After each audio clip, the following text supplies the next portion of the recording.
Okay then my friends, so sometimes in our code we need to conditionally output different HTML dependent on a certain condition, right? So for example, if a user is logged into your website, you might show one thing and a different thing if they're logged out. So you need to check that condition, whether they're logged in or not, and then conditionally output two different things in your template dependent on that, right? Now, to do this kind of check in Svelte, we can use conditional statements, otherwise known as if checks. So let's do a simple example. First of all, in the script up here, I'm just going to create a little variable called num, which stands for number, and set it equal to 5. And then down here in the template, and we'll just do it above main over here for now, we can do an if check. And for example, if we want to output something, if number is over 20, we'd say curly braces, hash if, much like we used hash each, we do hash if this time, and then the condition we want to evaluate. So num is over 20, right? And then at the bottom, we do / if to end the if block. So if this condition is true, whatever HTML we output right here will be rendered. If it's not, it won't be. So I could say here, paragraph tag, and we'll say greater than 20. So now we shouldn't see this at the minute because number or num is 5 and that is not greater than 20. So if I go over here, we don't see anything. But if I change num to 25 and save this, we should see greater than 20 because this evaluation was true. Therefore, we output the HTML inside. Okay, so let me change this back to 5. And we can also add an else if statement. And we do that by coming down here and saying colon and then else if. And by the way, this colon else is very similar to this, right? Colon else. And then we do our condition over here. So num is greater than 5. Then we'll output some template, and that is going to say p greater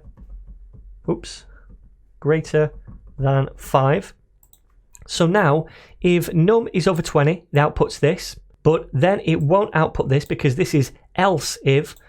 But if this is not over 20, it will go down to the else if clause and it will check, well, is it over 5 then? And currently it's not over 5, so it won't output this either.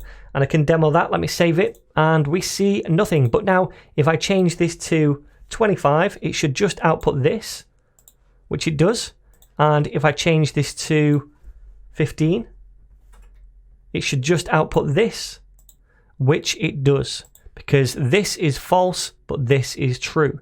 Now, if we want to do a catch-all at the bottom, we can do. We can just say else like so, and then this is going to output whatever else if neither of these are true. So I'm going to do another paragraph tag, and I'm going to say not greater than 5. So now if I change this to 3, for example, save it and come over here, we see not greater than 5, and that is output because this is false and this is false, so it moves to the else block at the bottom. So hopefully that all makes sense.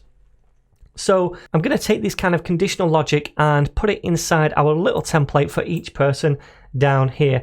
And what I'm going to do is check if the person's belt color is black, and if it's black, then I'm going to output an extra bit of template. So let me come down here and do an if check. So hash if, then our condition. So person.belt color. And remember, we can access person because we're using an each loop right here.